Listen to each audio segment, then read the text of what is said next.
Now, how do you pause all of the apps on iPhone for productivity? Okay, let me explain that because I've been using my iPhone for productivity or being productive for quite a while now. So this is what I would personally do. First of all, there is the option of enabling the focus mode. Inside of these settings, you can go to the focus, which has this like moon icon.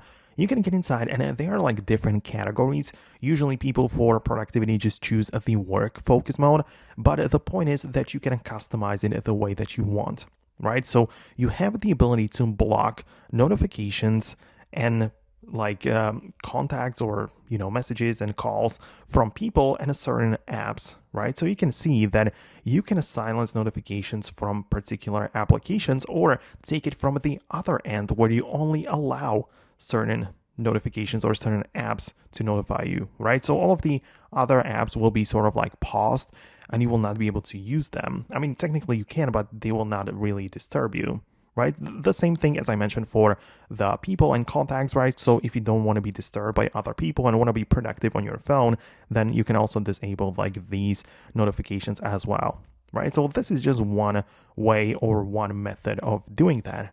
There is also the custom screen, so it is possible to choose like a custom homepage to be only usable on your work focus mode. So perhaps if you don't want to be distracted with all of your apps, you're going to choose like an empty homepage or only the productive apps are going to be there, right? So that's another cool thing to customize.